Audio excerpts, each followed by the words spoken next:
கேரளா உண்ணியப்பம். யாருக்கெல்லாம் பிடிக்கும்? சாப்பிட்டு பார்த்துருக்கீங்களா? எப்படி பண்ணுறதுன்னு பார்க்கலாமா?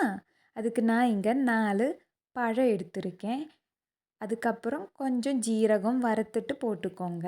அதுக்கப்புறம் நம்ம சர்க்கரை தான் சேர்த்துக்குவோம். இந்த மாதிரி பாகா காய்ச்சிட்டு சேர்த்துக்கலாம். இன்னிட்டு மிக்சியில் போட்டு நல்லா அடித்து வச்சுக்கோங்க. இனி நாம் 1½ கப்பு அரிசி மாவு தான் சேர்க்குறோம்.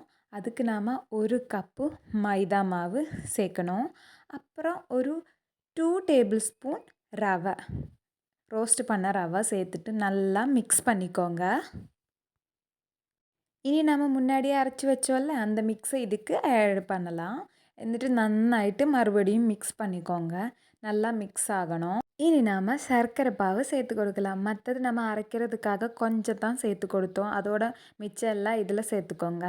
உங்களுக்கு நல்ல இனிப்பு வேணும்னா சர்க்கரையை கொஞ்சம் அதிகமாக எடுத்துக்கோங்க. நான் இங்கே ஒரு 5 பீஸு தான் எடுத்துருக்கேன் சர்க்கரை. இனி நாம் மாவு கொஞ்சம் திக்காக இருக்குது, அதனால கொஞ்சம் லூஸாக தண்ணி சேர்த்து தான் கொடுக்குறோம். அதுக்கப்புறம் நாம் நெய்யில் போட்டு வறுத்த தேங்காயும் எள்ளும் தான் சேர்த்து கொடுக்குறோம். എന്നിട്ട് நல்லா மிக்ஸ் பண்ணிக்கோங்க. இந்த மாதிரி கன்சிஸ்டன்சி தான் நம்ம மாவுக்கு வேணும். இனி கொஞ்சம் உப்பும் ஒரு பிஞ்சு பேக்கிங் சோடாவும் நம்ம இதுக்கு சேர்த்து கொடுக்குறோம். ஏன்னா அந்த இனிப்பு ஒன்று பேலன்ஸ் பண்ண. இனி நாம் எண்ணெய் ஊற்றி அதுக்கு கொஞ்சம் நெய் ஊற்றிட்டு நம்ம பேட்டரை அதில் போட்டு பொரிச்சு எடுக்க போகிறோம். உங்களுக்கு வேணும்னா இது கொஞ்ச நேரம் ரெஸ்ட்டுக்கு வைக்கலாம், இல்லை அப்போவே எடுத்து பொரிச்சாலும் நல்லாயிருக்கும். ஆனால் ஒரு 30 மினிட்ஸ் ஒரு 1 ஹவர் இது அப்படியே விட்டுக்கோங்க. அது அங்கே ரெஸ்ட்டில் வச்சு அப்புறம் பொரிச்சிச்சுன்னா ரொம்ப டேஸ்ட்டாக இருக்கும். மாவு ரொம்ப திக்காக இருந்துச்சுன்னா கொஞ்சம் தண்ணி சேர்த்துக்கோங்க, அப்போ கரெக்டாக இருக்கும். இந்த மாதிரி திருப்பி போட்டு எடுத்துச்சுன்னா நம்ம உண்ணியப்பம் ரெடிங்க.